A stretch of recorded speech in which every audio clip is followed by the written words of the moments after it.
Hola, ¿cómo están, apreciados pastores, hermanas y hermanos de nuestra familia Jesús es Vida?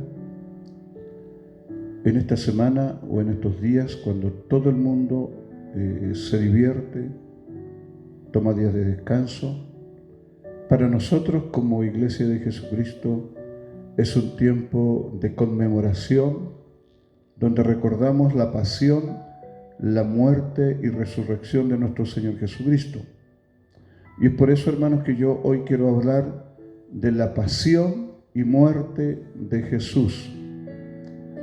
Para muchas personas, la Semana Santa es solo un tiempo de vacaciones y de descanso. Sin embargo, la Semana Santa es mucho más que eso. Es el momento en el que los cristianos recordamos la pasión, la muerte y resurrección de nuestro Señor Jesucristo. Y aunque la Semana Santa como tal no está en la Biblia, esta tiene que ver con la última semana de Jesús en la tierra. Tiene que ver con los últimos acontecimientos realizados desde la entrada triunfal de Jesús a Jerusalén y hasta el día que Jesús fue llevado al Calvario para ser crucificado y resucitado de entre los muertos. Hay tres acontecimientos muy relevantes que tienen que ver con estos días de celebración de la Iglesia Evangélica. Estos son los siguientes acontecimientos: la pasión de Cristo, su muerte y su resurrección de Jesús. Y hoy día hablaré de la pasión y muerte de Jesús. La palabra pasión tiene que ver con todo el sacrificio que está dispuesto a aguantar, a sufrir y a padecer una persona por alguien a quien ama. Pero también tiene que ver con el sacrificio que está dispuesto a pagar una persona por llegar a realizar y cumplir sus sueños y metas personales. En el mundo existen diferentes tipos de pasiones. Por ejemplo, la pasión por el deporte, la pasión por el canto, la pasión por la pintura o la pasión por estudiar la ciencia, etcétera, y otras pasiones. Algo les empieza a correr por sus venas a estas personas que muchas veces no los deja ni dormir, ocupan mucho tiempo y recursos, y todo lo que mueve a estas personas a realizar grandes hazañas es la pasión que sienten por sus anhelos y sueños personales, para ser famosos, para ser admirados por otras personas, respetados y reconocidos muchas veces en todo el mundo. En cambio, hermanos, Jesús es el mayor ejemplo de pasión y de amor al estar dispuesto a dar su vida siendo crucificado en la cruz, y no lo hizo por algún beneficio personal, sino que lo hizo por esa pasión de amor que Él sintió por toda la humanidad. La pasión de Cristo hace referencia a la agonía y sufrimientos entre los que se incluyen la oración del huerto, la traición de uno de sus discípulos, Judas, la negación de otro, Pedro, el abandono en el que lo dejaron todos sus discípulos cuando él fue arrestado, el transcurso de las burlas, torturas y latigazos a cargo de los soldados romanos y el sufrimiento y crucifixión en la cruz. Todo eso era por la pasión, por el amor hacia la humanidad, para que tengamos una nueva oportunidad de esperanza y salvación. La pasión y muerte de Jesús de Nazaret se interpreta como el vehículo de salvación. Sin la pasión y muerte no habría un vehículo para la salvación.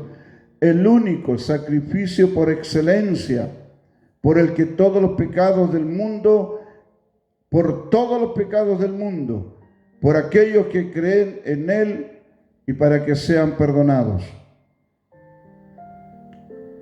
La mayor tragedia que este mundo ha presenciado ocurrió en una colina en las afueras de Jerusalén, en donde el Hijo de Dios fue clavado en una cruz y la oscuridad fue como un velo que cubrió el sol.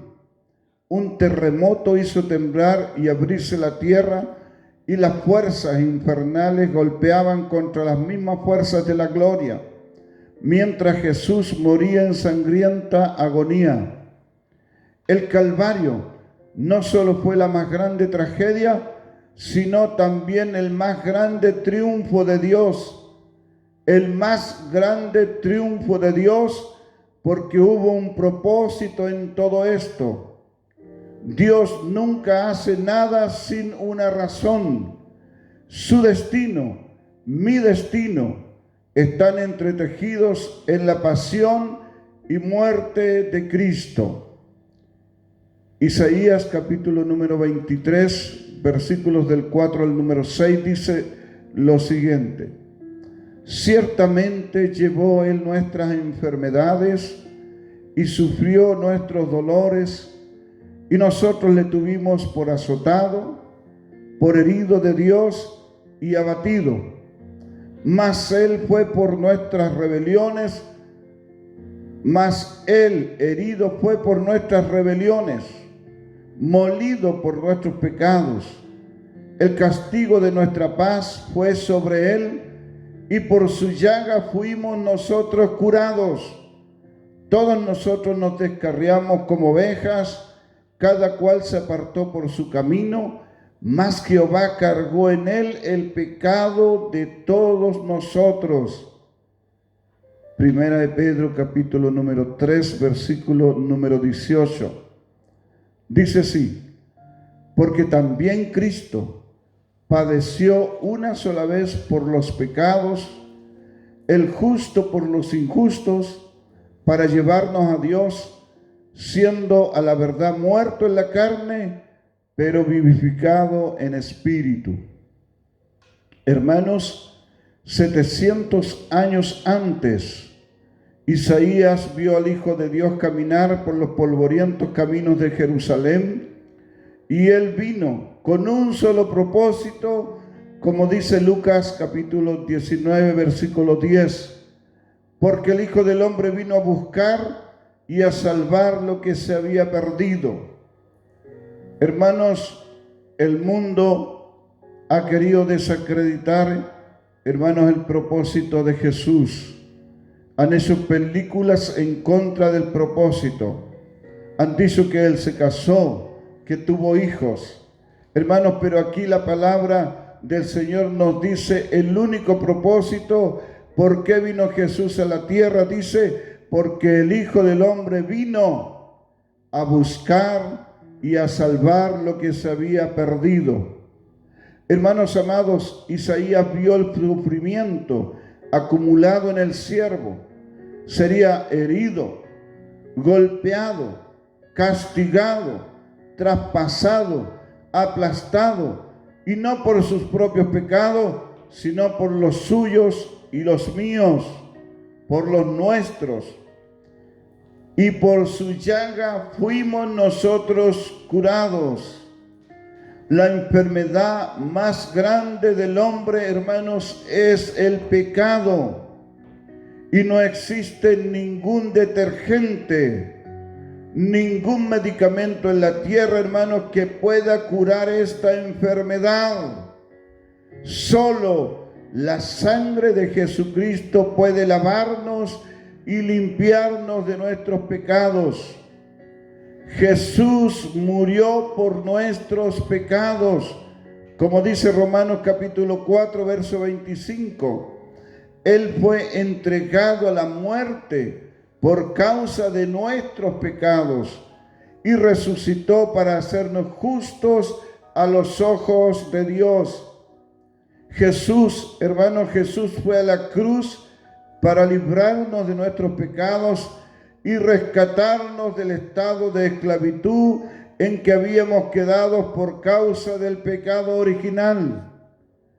La Biblia dice que la pasión y muerte de Cristo fue primero un sacrificio de alianza, segundo, un sacrificio de expiación, tercero, un sacrificio de propiciación y de reparación por los pecados del hombre, y cuarto, un acto de redención y liberación de los hombres. Primero, sacrificio de alianza. Jesucristo en la cruz nos ha conseguido la salvación, el perdón de nuestros pecados y la posibilidad de vivir una nueva alianza en una nueva relación con Dios. Segundo, el sacrificio de expiación. Hermanos, éramos culpables y estábamos condenados, pero el sacrificio expiatorio de Jesús en la cruz, o por el sacrificio expiatorio de Jesús en la cruz, quedamos absueltos de cualquier castigo. Tercero, sacrificio de propiciación. Isaías 53:5 dice: mas el herido fue por nuestras rebeliones, molido por nuestros pecados. Él cargó el castigo de nuestra paz, fue sobre él, y por su llaga fuimos nosotros curados. Jesús fue el sacrificio perfecto en la cruz. Él pagó la ofensa del pecado del hombre a Dios para que su santidad y justicia sean satisfechas. Cuarto, un sacrificio o un acto de redención y liberación de los hombres. Desde las primeras enseñanzas, después de la caída de nuestros primeros padres, Dios promete un redentor. El hombre caído no puede redimirse por sí mismo. Dios es quien inicia un plan de redención a través de Jesús, como dice Romanos 3:24, siendo justificados gratuitamente por su gracia, mediante la redención que es en Cristo Jesús.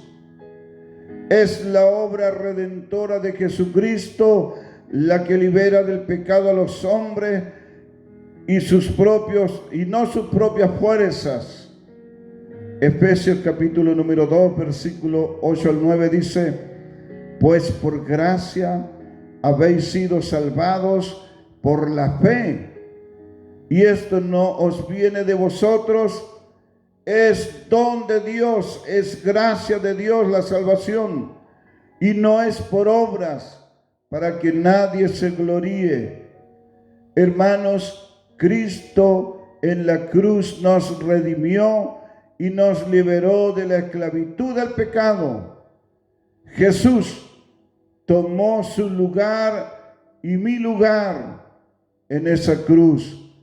El justo, Jesús el justo, murió por los injustos, por todos los hombres.